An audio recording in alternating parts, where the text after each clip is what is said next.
Working with array, और यहाँ पे दूसरा है स्ट्रिंग। इसका प्रैक्टिकल में 0 मार्क्स है और थ्योरी में 11 मार्क्स है। और फिर भी मैं आपके पास प्रैक्टिकल करवाने वाला हूँ, उसका मेन रीजन है थ्योरी समझाने के लिए। अभी आपको पूछे एरे के अंदर टोटल कैटेगरी कितनी है। अभी देखो, हमने आगे वाले में डेटा टाइप्स लर्न किया था, याद है आपको? डेटा टाइप्स कितने हैं? 8 प्रिमिटिव डेटा टाइप्स है। उसको बेसिक डेटा टाइप्स ही बोला जाता है। बट यहाँ पे कुछ ऐसे भी वेरिएबल्स हैं जो कौन से वेरिएबल बोला जाता है? स्केलर वेरिएबल बोला जाता है। यहाँ पे एक नया जो वेरिएबल है उसको बोला जाता है कंपोजिटिव डेटा टाइप्स। तो यहाँ पे हमको कई ऐसे न्यू टॉपिक लर्न करना है। ओके, और कंपोजिटिव डेटा टाइप्स के अंदर क्या होता है? Okay, store a collection of more than one data value, और उसके अंदर है एरे एंड स्ट्रिंग। अभी मैं इसमें से एमसीक्यू बना के समझाता हूँ। लास्ट लेक्चर के अंदर मैंने हमें समझाई था। आपको पूछे बेसिक जावा के डेटा टाइप्स कितने हैं, तो आपका आंसर आना चाहिए 8। बट मैंने थोड़ा twins, okay, primitive data types कौन सा है, तो भी आंसर 8 आना चाहिए। ओके, और उसको ही बोला जाता है स्केलर। Scalar means what? मैं इंटीजर करके एक बार लिखता हूं, अभी अच्छी तरह समझना। इंटीजर एक्स लिखता हूं और इक्वल टू 10, तो एक ही वेरिएबल में कितनी वैल्यू स्टोर हुई? सिंगल। सिंगल, तो बेसिक डेटा टाइप का ये फंडामेंटल हुआ। ओके, ये तो ठीक है, एक वेरिएबल डिक्लेयर। ऐसा करोड़ वेरिएबल बनाना हो तो कितने वेरिएबल के नाम लगे? x1, x2, x3, x4, x5। मर जाएंगे हम। वेरिएबल का नाम याद रखें या प्रोग्राम याद रखें या हमारा लॉजिक डेवलप करें? अभी देखो, व्हाट्सएप जिसने डिजाइन किया है उसका ऑनर ने आप सबका मोबाइल नंबर याद रखा होगा, आप सब चैट क्या कर रहे हो वो याद रखा होगा।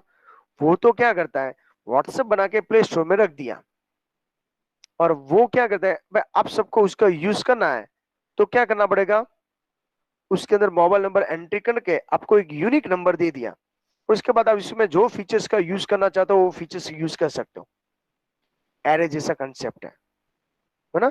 क्योंकि अदरवाइज पहले क्या इंडिविजुअल एक एक के लिए बना व्हाट्सएप बनाता हो, तो कितने सारे व्हाट्सएप बनाने पड़ते हैं, और प्लस एक दूसरे के साथ चैट करना हो तो पॉसिबल नहीं होता। समझ में आ रहा है आपको? क्या समझाने की ट्राई करो। जब स्टार्टिंग व्हाट्सएप आया ना, उसके अंदर क्या था, यही प्रॉब्लम था। ओके, मेरे टीचर्स के साथ भी ऐसा हुआ था। मोबाइल सेल कर दिया उसने, मोबाइल सेल किया, फिर भी मेरे पास है सर, मैं ऑनलाइन कैसे दिखती हूँ व्हाट्सएप के अंदर, या फेसबुक में ऑनलाइन कैसे दिख सकती हूँ? मैं तो बोले कि मोबाइल तो मेरे पास है। मैंने बोला ये पॉसिबल नहीं, आपका अकाउंट कहीं ना कहीं लॉगिन होगा, कहीं ना कहीं लॉगिन हो सकता है। इसके बाद ये सिक्योरिटी था। और कहीं परसेंट आफ्टर ये प्रॉब्लम फेज, जैसे मेरे माइंड के अंदर सेट हुआ, आफ्टर 1 वीक के अंदर व्हाट्सएप ने नया अपडेट डाल दिया। और क्या अपडेट आया? एट द टाइम एक ही व्हाट्सएप ओपन हो सकता है। जैसे डिवाइस चेंज करोगे तो एक डिवाइस में से पूरा बैकअप दूसरे डिवाइस में आ सकता है। पहले जब स्टार्टिंग में है ना, तो एक ही व्हाट्सएप आप 2-3 डिवाइस में यूज कर सकते हो एट द टाइम। हाँ, वो दोनों में कर सकते हो। कंप्यूटर वाला है तो मैसेज तो दोनों में सेम जाएगा। वहां पे तो क्या होता था, पर्सन वाइज डिफरेंट डिफरेंट होता था। वो तो आपने अलाउड किया इसके लिए, इसमें व्हाट्सएप वेब और मोबाइल में चला सकते हो। वो तो डिवाइस डिफरेंट है। ये तो क्या होता है, मोबाइल एक, जैसे मेरे पास 3 मोबाइल है, तीनों में सेम नंबर से मैं व्हाट्सएप चला सकता था, और वो मोबाइल मैंने सेल कर दिया, गिर गया, तो बट वो चैट तो कर सकते हैं ना। अभी आपके पास 3 मोबाइल है ना, पर तीनों में सेम मोबाइल नंबर नहीं डाल सकते व्हाट्सएप नंबर, वो ऑपरेट नहीं कर सकते। ये उसके अंदर सिक्योरिटी आ गई, उसके जैसा यहाँ पे काम है। तो ये एरे का यूज है। अभी आपको पूछा डिराइव्ड डेटा टाइप कौन सा है? डेटा टाइप कौन सा है? डिराइव्ड का डेटा टाइप से कंपोजिशन, टेक्स्ट बुक में लिख दो, कंपोजिटिव का मीनिंग होता है डिराइव्ड, होमोजीनियस। ओके, और उसका एग्जांपल है एरे एंड स्ट्रिंग।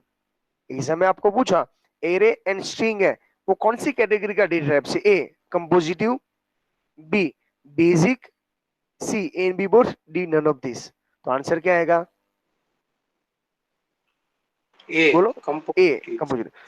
जब स्केलर वेरिएबल के अंदर हम एक ही डेटा टाइप डाल सकते थे एट द टाइम, यहाँ पे क्या लिखा है? Store the collection of more than one data values, एक से ज्यादा वैल्यू डालना हो।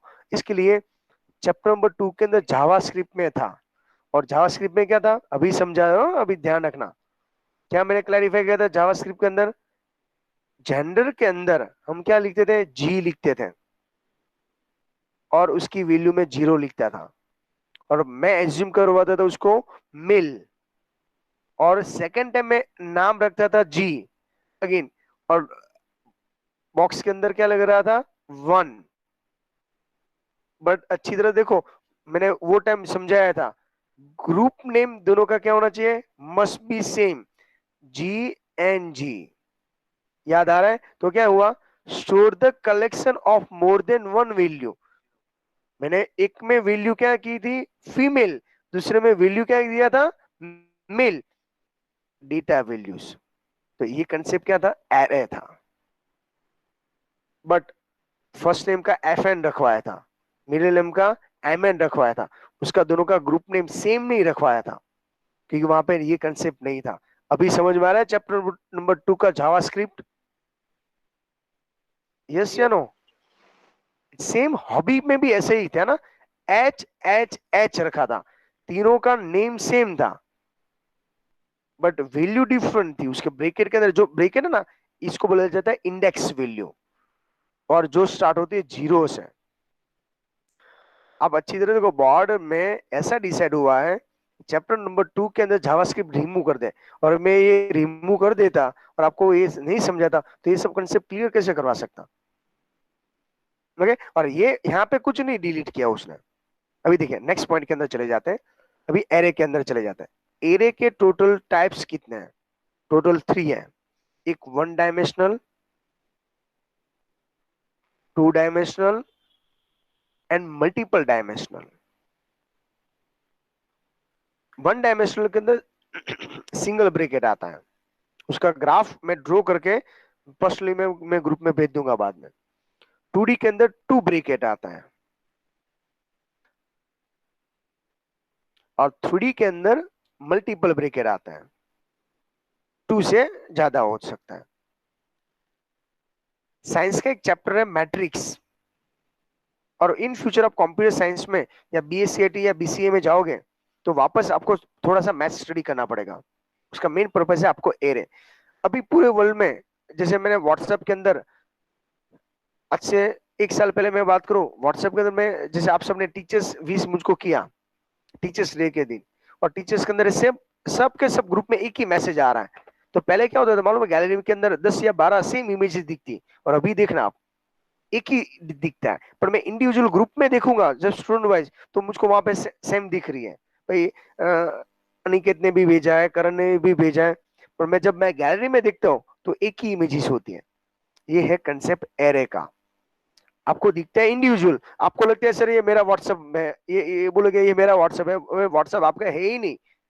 व्हाट्सएप का ऑनर ऑलरेडी बैठा है, ओनली एंड ओनली आप सब उसके ऑब्जेक्ट हो, और ऑब्जेक्ट के अंदर क्या होता है? आपको फीचर्स यूज करने के लिए दिया है।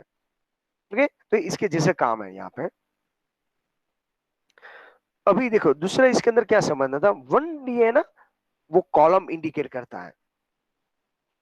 2D है, ये जो फर्स्ट है ना वो रो, सेकंड है वो कॉलम है। इसमें भी मल्टीपल है, जो हमारे सिलेबस में अभी नहीं है, बट मैं फिर भी आपको थोड़ा सा इसका इंट्रो करूंगा। इन फ्यूचर आप बीएससी बीसीए में करोगे तो ये सब आपको वापस रिपीट करना पड़ेगा। मल्टीपल डायमेंशनल हमारे लिए यहाँ पे यहाँ तक ही है। हाँ, वहां पे टेक्स्ट बुक के अंदर लिख दिया है, और मैंने यहाँ पे इसके लिए समझाया था अभी आगे वाला इन द चैप्टर 7। ये बेसिक स्टडी है, तो मुझको 7 से स्टडीज में मैं 6 और 8 का भी थोड़ा इंट्रो करवा दिया। ओके, अभी यहाँ पे थोड़ा और भी क्लैरिफाई करते हैं। यहाँ पे क्लैरिफाई किया है, रिप्रेजेंट द मैट्रिक्स और मल्टी डायमेंशनल और वेक्टर। तो 1D डायमेंशनल का दूसरा नाम कौन सा है? वेक्टर। और 2D का दूसरा नाम क्या है? मैट्रिक्स। और मल्टी तो मल्टी डायमेंशनल तो है ही। ओके, 1D के अंदर सिंगल फोर लूप यूज करते हैं, क्योंकि एक कॉलम है ना, तो इसके लिए ही हम यूज करेंगे। पर 2D के अंदर दो फोर लूप यूज करते हैं, उसको बोलते हैं नेस्टेड फोर लूप। फोर के inside four.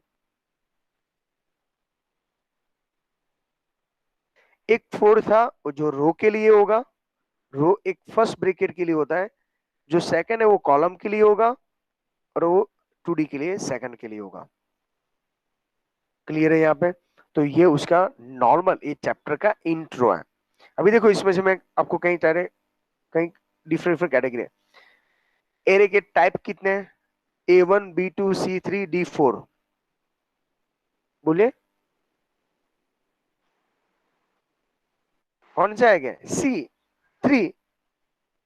Okay, 1D dimensional का दूसरा नाम क्या है? A matrix, B multi dimensional, C and B both, D none of this. None none of of this. तो राइट आंसर क्या है? वेक्टर। 2 डायमेंशनल में कितने ब्रैकेट की मीन स्क्वायर ब्रैकेट की रिक्वायरमेंट है? A1 B2 C3 D4। 2 dimensional कितने bracket होना चाहिए? 2। 2। उसमें भी फर्स्ट जो है वो क्या इंडिकेट करता है? रो। और सेकंड क्या इंडिकेट करता है? कॉलम। कितना क्लियर है? मैं वर्ड के अंदर एक सिंपल ओके प्रोग्राम आपको ड्रॉ करके देता हूं, और इसका ग्राफ आपको समझा रहा हूं। ध्यान रखना थोड़ा सा। ओके, 1 डायमेंशनल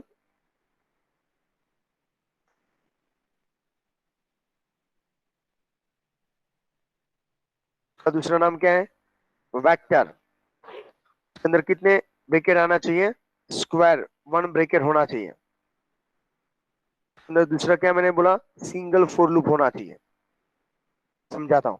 मैं ऐसे डिक्लेयर करता हूं, integer x, single bracket start, single bracket over.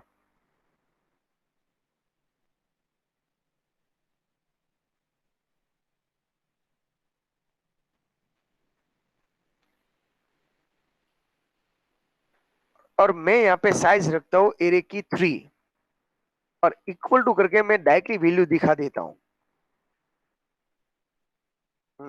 Curly bracket के अंदर 10 20 and 30, curly bracket over.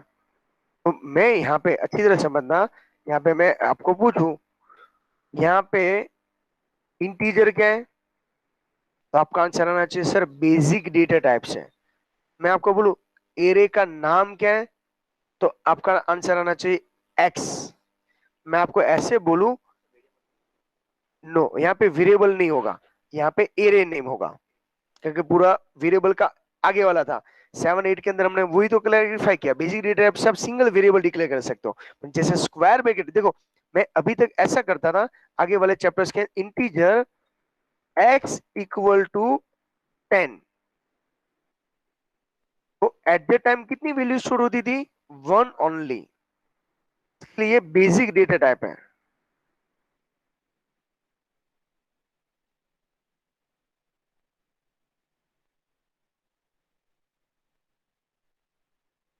Okay, अभी मुझको यहाँ पे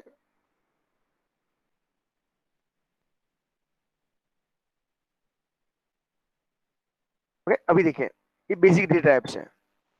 बट यहाँ पे क्लैरिफाई क्या करना है आपको? एरे के क्लैरिफाई करना है। एरे के अंदर क्या होता है? एक्स नाम का जो एक वेरिएबल है ना, वो एक ही बार है। और मैं आपको पूछूं एरे की साइज कितनी है? 3। बट वो स्टार्ट कहां से हो रही है मालूम है? 0 से। अभी देखो उसका बाइफर्केशन करता हूं। उसका मीनिंग मैंने इसके लिए यहाँ पे क्लैरिफाई किया, एक्स इक्वल टू ब्रैकेट के अंदर ऐसे वो एज्यूम करना ये आपके लिए मेन है, आप इतना लिखते हो, आप ऐसे लिखोगे, पर वो कंप्यूटर के अंदर रिप्रेजेंट कैसे होता है, इक्वल टू 10। ये ऐसा होता है।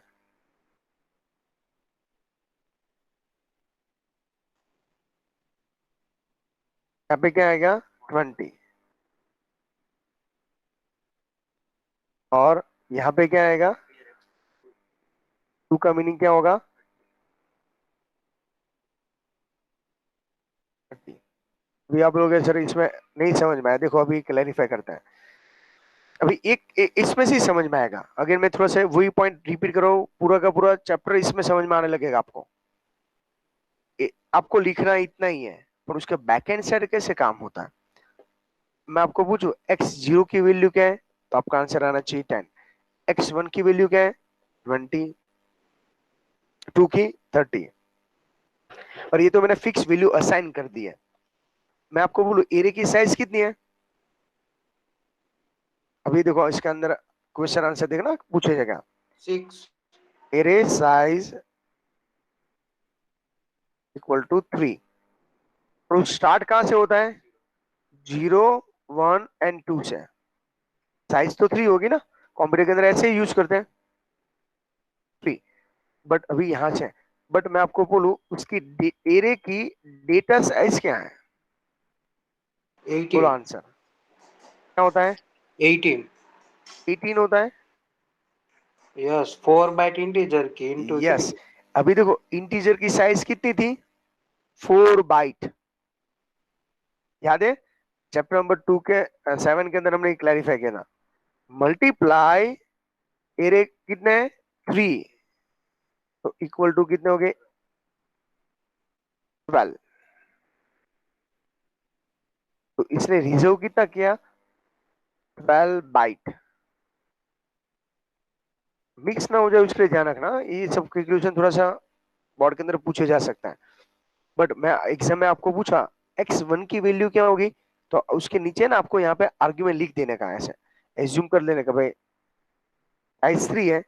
ओके, तो यहाँ पे जो ना वो 1 होगा, 1, सॉरी 0, 1, जो दिखाई नहीं देता हमारे लिए तो यही रखना है।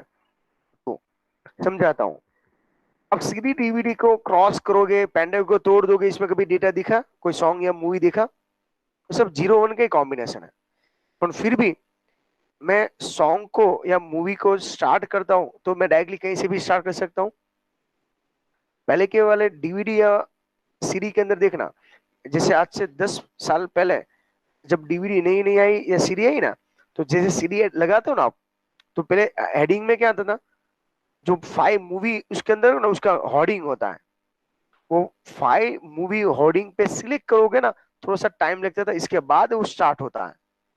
अभी पेन में आपको ऐसा दिखता है, नो, कोई ऐसे सेशन ऐसा कुछ नहीं होता, क्योंकि उसका एड्रेस है ना सीक्वेंस में नहीं होता, ये होमोजीनियस बोला जाता है। होमोजीनियस का मीनिंग क्या है, सीक्वेंस होती है। ये कंटिन्यूस डेटा कैसे होता है, मेमोरी के अंदर सीक्वेंस में होता है, 0 1 2 3 4 5 ऐसे ही स्टोर होता है। ओके, कई टाइम बॉक्स के अंदर ऐसी साइज नहीं लिखी होती है, और आपने ऐसे, मैं आपको बोलूं एरे की साइज कितनी है, तो भी आपका आंसर क्या आना चाहिए, 3 होना चाहिए। और कई टाइम ऐसा भी लिखा होता है, ब्लैंक रखते हैं, तो एक्चुअली उसको बोलते हैं नल एरे। अभी हमने एम्प्टी रखा है, बट कंप्यूटर खुद ऑटोमेटिक वैल्यू जो असाइन करते हो उसके, जैसे मैं कोई टिकट, ऑनलाइन टिकट बुक करने का सॉफ्टवेयर बना रहा हूँ, उसमें कंफर्म थी आज इतनी टिकट बुक हो ही जाएगी, तो मैं एरे की साइज फिक्स नहीं रख सकता, मैंने यहाँ पे 3 रखा है। ओके, तो एरे की साइज कंपलसरी क्या हो गई, 3 हो गई। समझ में आ रहा है आप सबको थोड़ा थोड़ा, ये फिजिकली मुझको आई नो अवेलेबल को थोड़ा सा डिफिकल्टी होगा स्टार्टिंग में, पर मैं ट्राई करूँ आपको ऑनलाइन जितना समझ में आ रहा है। अगर मैं रिपीट करवा देता हूँ, 1 डायमेंशनल, उसका नाम है वेक्टर, उसमें स्क्वायर ब्रैकेट है।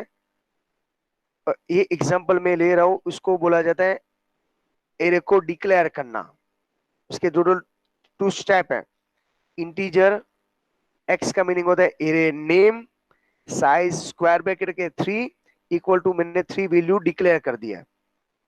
ओके, तो मैं ऐसे बोलूं, मैं आपको एग्जाम में अंदर पूछूं भाई x1 की वैल्यू क्या है, तो आपका आंसर 20 आना चाहिए, और x2 की वैल्यू बोलूं तो आंसर आना है 30। बट मैं ऐसे बोलूं टोटल x के एरे की साइज कितनी है, स्टार्ट कहां से हो रहा है, 0 से, 1 2 3। और यहाँ पे देखो 0 1 2 3 कंटिन्यूस मेमोरी है, बीच में एक भी मिसिंग नहीं होना चाहिए। ओके, ये हुआ उसका मेन। इसके बाद मैं आपको बोलूं, ये x नाम के जो एरे बनाया उसकी टोटल डेटा साइज कितनी है, तो उसके आगे मैंने क्या लिखा है, इंटीजर है ना, तो उसके इंटीजर की साइज कितनी है, 4, और एरे की साइज कितनी है, 3। तो टोटल कितना बाइट रिजर्व हुआ आपके लिए, 12 बाइट रिजर्व हुआ। यहां तक कोई क्वेरी, कोई कंफ्यूजन, इसका स्क्रीनशॉट लेना हो तो ले सकते हो आप। ये मैं वापस ग्राफ बना के अच्छी मेथड से समझा दूंगा। ओके, बट मैं इसको मैं 2D में कन्वर्ट करता हूँ। चलो रहने दो, हम कॉपी पेस्ट कर लेते हैं 2D के अंदर। 2D का दूसरा नाम क्या था, मैट्रिक्स। उसमें कितने ब्रैकेट होते हैं, 2 ब्रैकेट होता है। ओके, ये क्लैरिफाई करते हैं बाद में। अभी इसको डिक्लेयर कैसे करता है, देखिए आप अच्छी तरह से समझते जाना। मैं यहाँ पे लिखता हूँ ब्रैकेट के अंदर वापस 2 चाहिए ना, मैं 2 लिखता हूँ। मैं अभी आपको पूछूं, यहाँ पे जो 2D एरे है वो एरे की साइज कितनी है, बोलो तो अभी। मैं आपको पूछ रहा हूँ 2D के एरे साइज कितनी है, 5. तो आपका आंसर आना चाहिए 6। एरे साइज है 6। क्यों, 3 मल्टीप्लाई 2। जो फर्स्ट 3 है वो रो इंडिकेट कर रहा है, और सेकंड जो है वो कॉलम है। तो आप ऐसा मत मतलब रो क्या है कॉलम क्या। अभी से चैप्टर 1 से मैं रो टेबल समझा रहा हूँ। चैप्टर 1 में भी हमने एचटीएमएल का कोड समझा, टेबल बॉर्डर वाला। रो बनाने के लिए कौन सा कमांड है, टैग कौन सा है, सॉरी, TR। कॉलम बनाने के लिए स्टूडेंट आप अवेलेबल हो,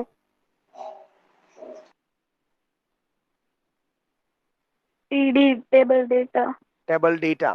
ओके, चैप्टर नंबर 3 के अंदर हमने क्या किया था, वेबसाइट बनाने के लिए टेबल बनाया था, उसमें भी रो एंड कॉलम का यूज हुआ। वापस यहाँ पे टेबल ही हम बना रहे हैं। ओके, और यहाँ पे जो 2D है ना उसका दूसरा नाम है टेबुलर फॉर्मेट, उसको टेबल भी बनाया जा सकता है। हम टेबल बनाते हैं, प्योर टेबल होता है। जब यहाँ पे कॉलम बनाते हैं, यहाँ पे कॉलम के ऊपर ही चलता है, देखो ये कॉलम, कॉलम ऑलवेज वर्टिकल में आती है ना, तो ये उसका मेन हुआ। देखो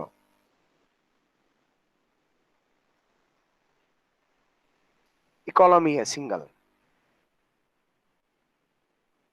ओके, अभी देखो यहाँ पे मैं जो आपको समझाना चाहूँ, ये मैंने ऐसा है, तो ये मैं ऐसे डिक्लेयर करूंगा, तो मुझको यहाँ पे 6 वैल्यू चाहिए, तो यहाँ पे इक्वल टू मैं 6 बोल सकता हूँ, ये एक्स है, तो मुझको यहाँ पे 6 वैल्यू डालनी है, 40 60। अभी बोलोगे सर ये 1D में तो हमने ऐसा रिप्रेजेंट किया था, तो इसका रिप्रेजेंटेशन कैसा होगा, बट मैं आपको वही समझाना, तो ये जो फर्स्ट है ना, फर्स्ट मैंने अभी ऊपर लिख दिया है, ये फर्स्ट है वो क्या इंडिकेट करता है, रो। तो ये इंडिकेटर क्या करता है, कॉलम। ओके, समझते हैं, ये मिक्स ना हो जाए इसके लिए एक एक ग्राफ वो सब समझाने की ट्राई कर रहा हूँ, जैसे फटाफट आपको क्लैरिफाई हो जाए।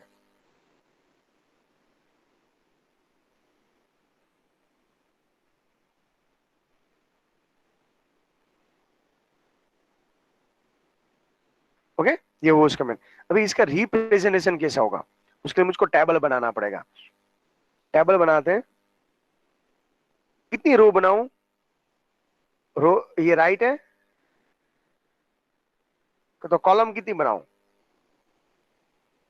ये टेबल राइट में सिलेक्ट कर रहा हूं, देखो तो ऊपर से। Yes. यस। रो कितनी होनी चाहिए? 3। कॉलम कितनी होना चाहिए? 2। ये टेबल राइट है।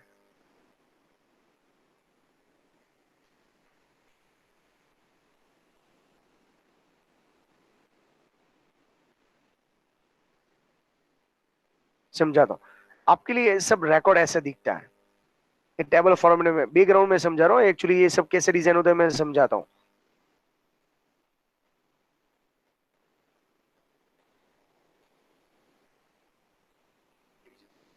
नहीं, ये सब कुछ ये जो है ना, ये विजिबल नहीं होता, तो मैं आपको समझाने के लिए, और उसकी इंडेक्स वैल्यू कैसे होती है ऐसे समझाने के लिए मैं यहाँ पे लिखता हूँ x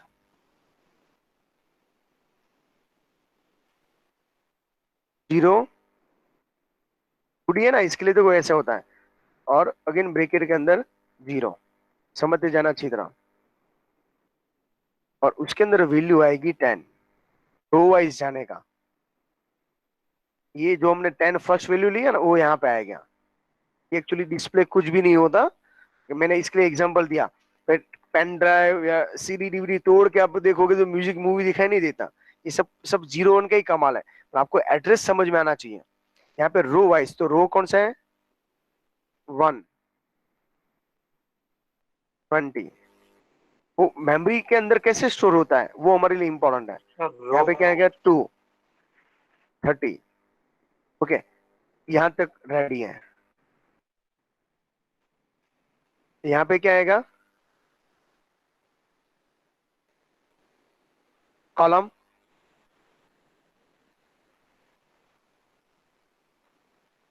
मैंने गलत बना दिया, सॉरी। यहाँ पे क्या आएगा? अगेन 0 नहीं है, यहाँ पे 1। यहाँ पे क्या क्या आएगा? 30।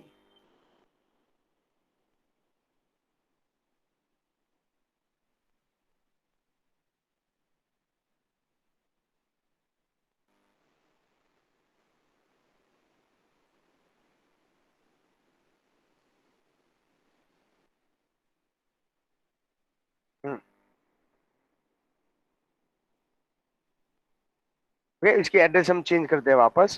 पहले मैं कॉपी पेस्ट कर देता हूँ। रो वाइज जा रहे हैं तो 0 1 एंड 2।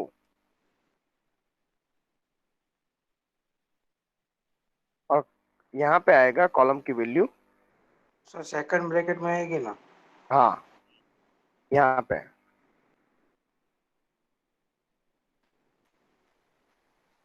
0 0 0 1 ऐसे रो वाइज जाने का। तो एक रो बनी, ये फर्स्ट वाली रो। सेकंड यहाँ पे,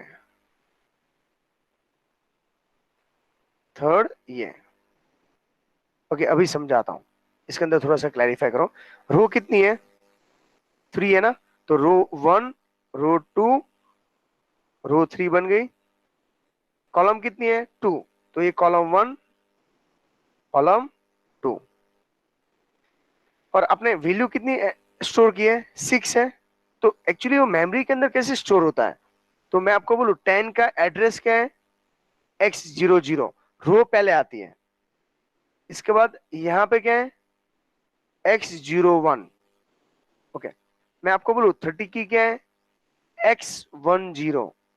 इसको मैट्रिक्स का टेबल है, एक्चुअली ये मैथ्स आता है।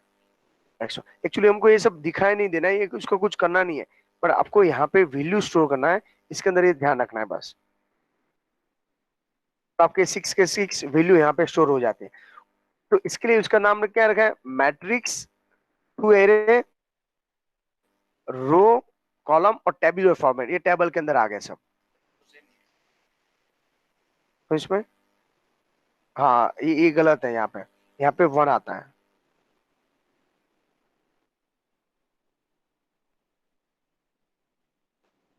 और यहाँ पर भी चेंज है।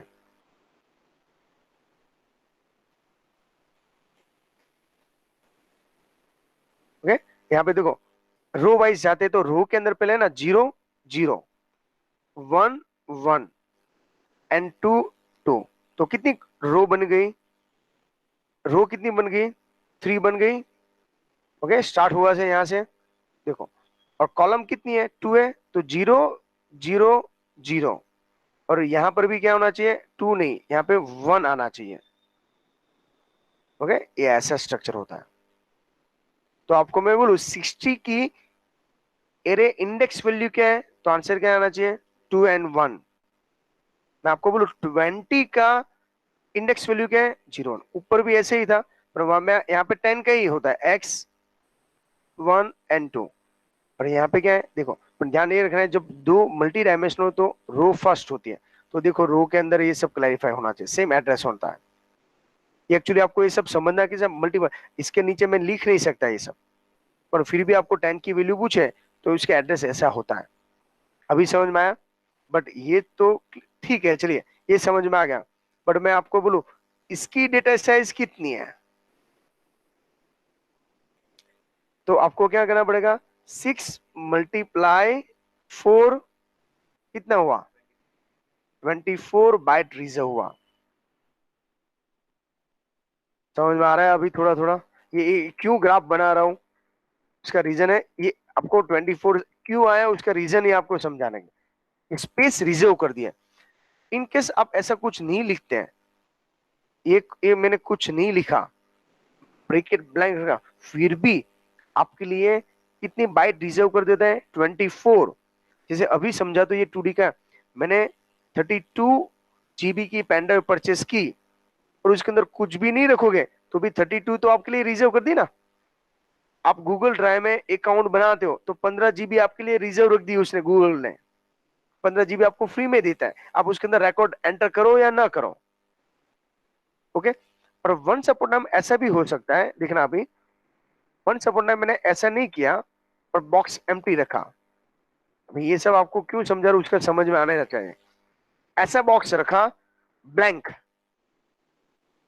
और आपको पूछा इसमें रो एंड कॉलम कितना है और इसकी साइज कितनी है, तो वैल्यू देख के आपको समझ में आना चाहिए।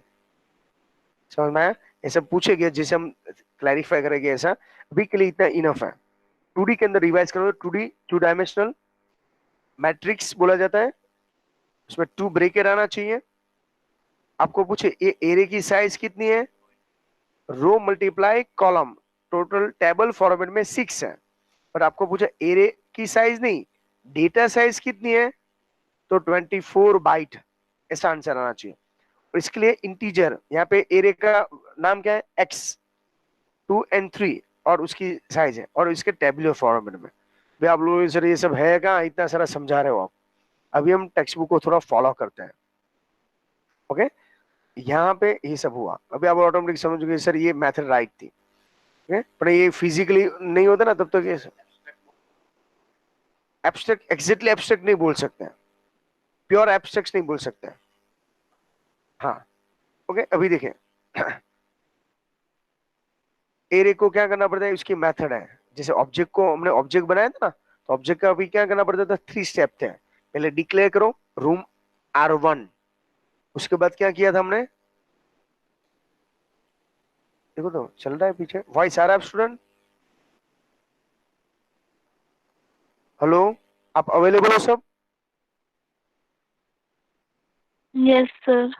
ओके चलो, टाइम, हाँ, next declaration array, create the array. अभी देखो मैंने डिक्लेयर कैसे करता हूं, इंटीजर एक्स, दिख रहा ना अभी, मैं एक्स करके ऐसे डिक्लेयर करता हूं। मैंने साइज रख दी 3, पर वैल्यू नहीं दी है। एक मैं ऐसे भी लिख सकता हूं बाद में, x इक्वल टू 3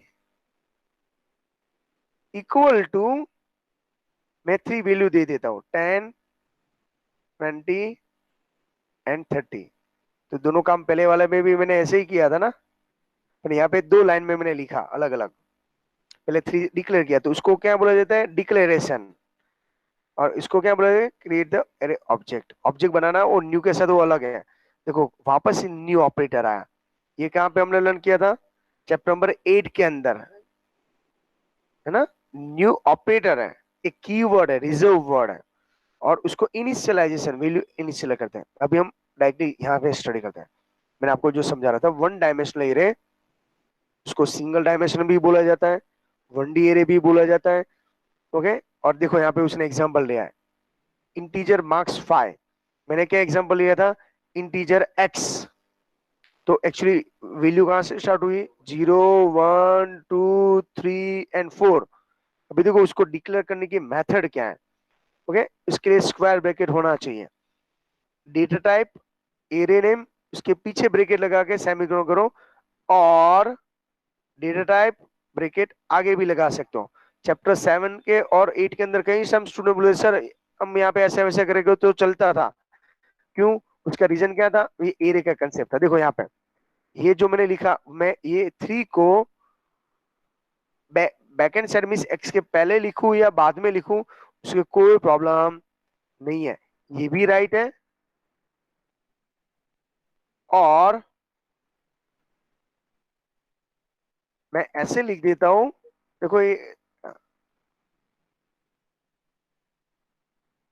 इसके बाद लिख देता हूं, ये भी राइट है। और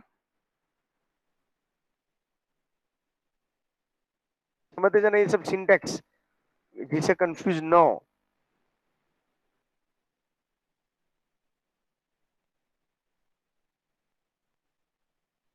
मैं कुछ भी नहीं लिखता, ये भी राइट है। और इंटीजर x लिखता हूं, सेमीकोलन करता हूं, सब में लास्ट में सेमीकोलन आना चाहिए, ये भूलना नहीं, ये तो मैं इसे नॉर्मली यूज कर रहा था। और मैं नेक्स्ट लाइन में लिख देता हूं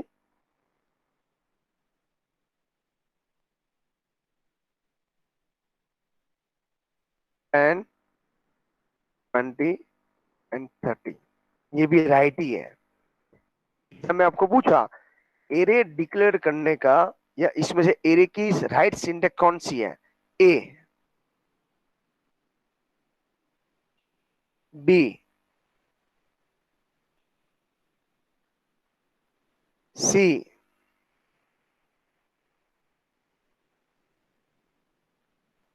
डी, ऑल ऑफ दिस। क्या क्या डिफरेंट है इसके अंदर, यहाँ पे ब्रैकेट पहले है, यहाँ पे ब्रैकेट बिहाइंड है, यहाँ पे ब्रैकेट एम्प्टी है, तो ऑटोमेटिकली वो डिसाइड कर लेगा जिसकी साइज फिक्स नहीं है। और यहाँ पे क्या किया, मैंने डिक्लेयर किया, उसके बाद वैल्यू असाइन किया। समझ में आ रहा है आपको, यस या नो। अभी देखो टेक्स्ट बुक के अंदर यही समझाया है ना, ब्रैकेट पीछे लिखा हो या आगे लिखो कोई प्रॉब्लम नहीं है। ये नाम क्या था, एक्स ही था ना। देखो यहाँ पे इंटीजर मार्क्स 5 और मार्क्स इक्वल टू इंटीजर 5, यहाँ पे क्या लिखा है, ब्लैक बॉक्स एम्प्टी रखा है, और यहाँ पे न्यू करके उसको स्पेस दी। ओके, नेक्स्ट देखते हैं। आज की ये थ्योरी इंपॉर्टेंट थी इसके लिए। देखो यहाँ पे बेस्ट एग्जांपल दिया है, integer marks S new integer 5। देखो ब्रैकेट पीछे है ना, यहाँ पे आगे आ गया, रिमेनिंग सेम। अभी देखो यहाँ पे समझाया हुआ है, एरे की साइज कितनी है 5, क्योंकि यहाँ पे ये डिक्लेयर कर दिया है। बट आपको यहाँ पे देखो, अभी ये सब समझने जाओगे, 5 मल्टीप्लाई 4 क्या समझ में आएगा इसमें, 4 है किसका, 4 बाइट है किसका, यहाँ पे लिखा है integer of the integer data types. तो 4 मल्टीप्लाई 5 कितने बाइट रिजर्व किए उसने, और वो भी कैसा होना चाहिए, कंटिन्यूस होना चाहिए। मीन्स 90 का मीनिंग क्या होता है, यहाँ पे देखो ये टेबल समझाया हुआ है, 90 0 1 60 2 3। मैं मार्क्स 4 बोलता हूं तो आपका इंडेक्स वैल्यू 4 आता है, वैल्यू 80 आती है। तो ये है मार्क्स, मार्क्स मार्क्स है वो एरे का नाम है, ये इंडेक्स वैल्यू जो 0 से स्टार्ट हो जाए, ये एरे कंटेन है, ये इंडेक्स है। अभी यहाँ पे ऑब्जर्व करो, एक एक टाइम समझो ये एरे नहीं होता तो कितने सारे वेरिएबल के नाम लिखना है, तो कितने वेरिएबल का नाम, मैंने यहाँ पे वेरिएबल का नाम तो एक ही लिखा है, मार्क्स लिखा। ये तो हम एज्यूम करें, ये तो आपको दिखता तो है ही नहीं। ये अभी तक जो प्रोसेस कर, ये बैकएंड साइड जो है प्रोसेस करता है, वो समझाने की ट्राई कर रहा हूँ।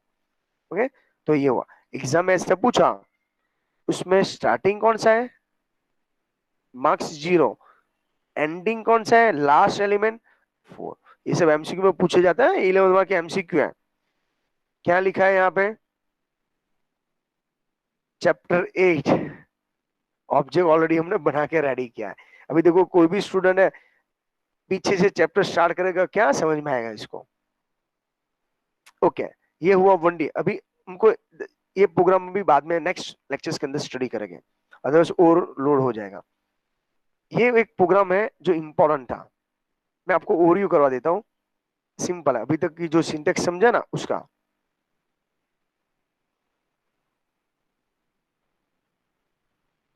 प्रोग्राम साइज लेस है, पर देखिए थोड़ा सा जो भी आपको दिखाई देता है,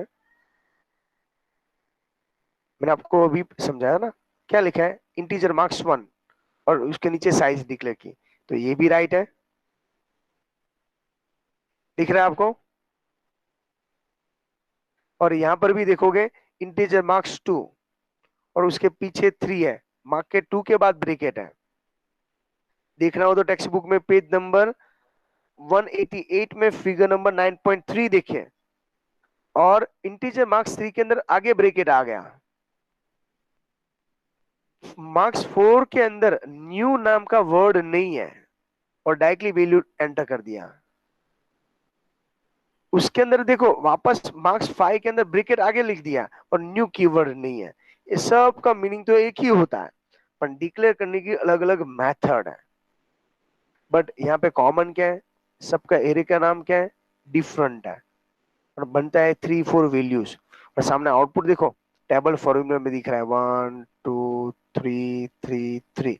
पर क्यों, क्योंकि सबके एरे की साइज क्या है, 3 3 3 है। किसी में 3 लिखा है, किसी में 3 नहीं लिखा है, किसी में ब्रैकेट आगे, किसी में ब्रैकेट पीछे है, किसी में न्यू है, किसी में न्यू नहीं है। लर्न करेंगे, प्रैक्टिस करेंगे साथ में पैरेलल, अदरवाइज ओवरडोज हो जाएगा, है ना। यहाँ तो पे एरर वाला है, बोलो क्या स्लैश हुआ, टी क्या है? क्या हुआ। वो पीछे स्लैश टी लिखा है वो। स्लैश टी, जैसे स्लैश एन से न्यू लाइन आती है ना, स्लैश टी से टैब आता है। देखो सामने आउटपुट देख रहे हो ना, आपको समझा देता हूँ, चलो क्वेश्चन पूछा है ये तो। स्लैश टी के अंदर देखो सामने आउटपुट, दोनों के बीच में जो गैप आ रहा है ना, ये गैप, यस। ओके। जैसे चैप्टर नंबर 1 में एनबीएसपी लिखा है, नॉन ब्रेकेबल स्पेस, तो जावा के अंदर उसके जैसा सिमिलर है स्लैश टी, उसको बोलते हैं बैकवर्ड करेक्शन। चैप्टर नंबर 7 के अंदर है ही। देखिए चैप्टर 7 के अंदर बैकवर्ड स्लैश कैरेक्टर ओपन करो, नेक्स्ट टाइम मिस्टेक नहीं होना चाहिए। पेज नंबर चले जाइए अब डायरेक्टली 138 पे। 130, 8। यस 138। 138 के अंदर भी सेकंड देखो टैब लिखा है स्लैश टी। स्लैश एन का तो हमने कई टाइम यूज कर चुके हैं, प्रिंट एलएन के ऑप्शन में। समझ में आया अभी आपको।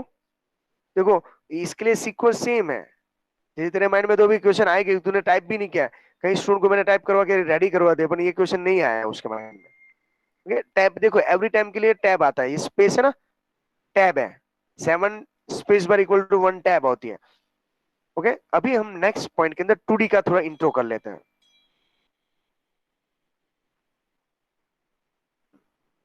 2D के अंदर भी कैसे हो, देखो यहाँ पे ये नंबर्स लिखा है, बॉक्स खाली रखा है और ऑटोमेटिक वैल्यू शो कर दी। कितनी है देखो तो, काउंट करो तो, कितनी वैल्यू स्टोर किया है। तो मैं आपको ऐसा करके वो, और एरे की साइज कितनी है, तो क्या आंसर आएगा बोलो। 40। 10 है, तो एरे की साइज 10। मैं यहाँ पे बॉक्स के अंदर 10 लिखूं तो भी ठीक है, ना लिखूं तो भी चलता है, कंप्यूटर ऑटोमेटिक से। मैं पूछूं एरे का नाम क्या है, तो नंबर है। बट मैं ऐसे पूछूं एरे का डेटा टाइप की साइज कितनी है, तो डबल का क्या होगा, 4 बाइट। डबल का क्या है 8, 8। और एरे साइज कितना है 10, तो कितने बाइट रिजर्व करेगा 18। ये तो ठीक है लिखा है, नहीं लिखते ना और डायरेक्टली ऐसा लिखे तो भी आपके पास 18 बाइट रिजर्व हो जाता है। अभी समझ में आ रहा है थोड़ा थोड़ा। और उसके अंदर देखो एक ही फोर लूप है, मैंने इसके लिए आपको बोला था एक ही फोर लूप होता है, 1 डायमेंशनल इसके लिए। ओके, नेक्स्ट देखते हैं 2 डायमेंशनल का कंसेप्ट। ओके, ये मेन था। इसके बाद हमको कई ऐसे फीचर्स है, दूसरा भी हमको लर्न करना है। कौन सा है? Two dimensional. अभी देखो टू डायमेंशनल के अंदर भी ऐसा ही है थोड़ा, पर थोड़ा सा यहाँ पे क्लैरिफाई किया हुआ। देखिए टू डायमेंशनल के अंदर कितने ब्रैकेट आना चाहिए? देखो यहाँ पे लिखा है टू पेयर स्क्वायर ब्रैकेट, जो फर्स्ट से रो सेकंड कॉलम। देखो यहाँ पे ये बॉक्स है, कुछ नहीं लिखा है इसके अंदर, और यहाँ पे 5 and 3 लिखा है। तो ये 5 क्या इंडिकेट करता है, रो या कॉलम? बोलो अभी। 5 रो है, R1 R2 R3 R4 and R5, ये रो है। तो 3 क्या इंडिकेट करता है? कॉलम। Column 1, column 2, column 3। अभी समझ में आ रहा है आपको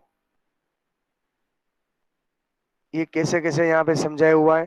ये जो टेबल है ना, वो रिप्रेजेंट नहीं होता है, आपको दिखाई नहीं देता, ये तो आपको समझा रहा है। और इसके अभी प्रॉब्लम यहाँ तक नहीं है। मैं आपको ऐसे बोलूं, ये मार्क्स लिखा है 2D के, उसकी साइज कितनी है? तो 15 है, बट उसके आगे इंटीजर लिखा है। टोटल डेटा टाइप्स कितना है? तो 15 मल्टीप्लाई क्या करना पड़ेगा? 4। तो क्या आंसर आएगा? 16 बाइट। ध्यान रखना है 16 बाइट वर्ड होना चाहिए, सॉरी 60।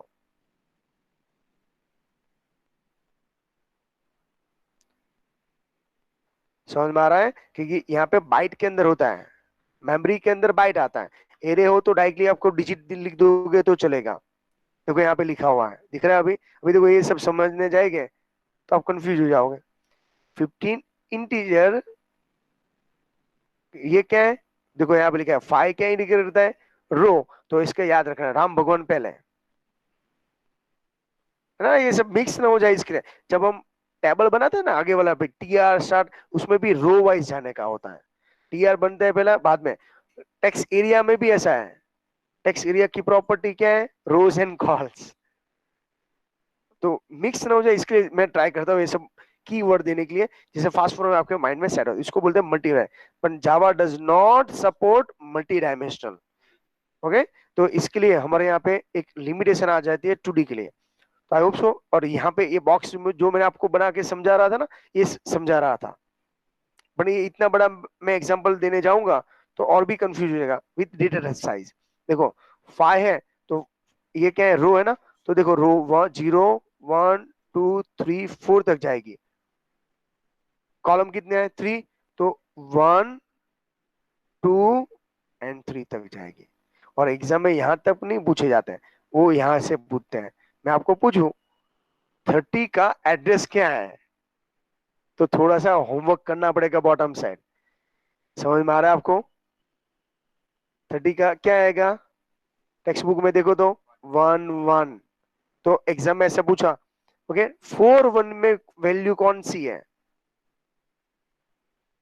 50। तो दोनों साइड से मैं समझाने की ट्राई की, स्मॉल टेबल से मैंने आपको समझाने की ट्राई किया। तो अभी ये इंट्रो समझ में आया आपको टू डायमेंशनल का? ये यहाँ पे 1 डायमेंशनल एंड 2 डायमेंशनल का एरे का कंसेप्ट क्लियर हो रहा है थोड़ा सा 50%, क्योंकि अभी स्ट्रिंग बाकी है। अभी तो एरे का only and only for theory समझा है, प्रैक्टिकल प्रोग्राम बाकी है। प्रैक्टिकल के अंदर और भी मेथड और फंक्शन है, और स्ट्रिंग भी समझना बाकी है। चैप्टर लेंथी है, पर ये आगे वाले के ऊपर डिपेंड है। टेक्स्ट बुक में लिखा है 7 चैप्टर 8 स्टार्ट हो तो 7 से पहले इंट्रो किया उसने, बीच में हुआ तो 8 से हुआ वापस। और एग्जाम में आपको पूछा मल्टी डायमेंशनल जावा सपोर्ट करता है? A yes, B no, C and B both, D none of this. तो आंसर क्या आएगा? B no, not supported.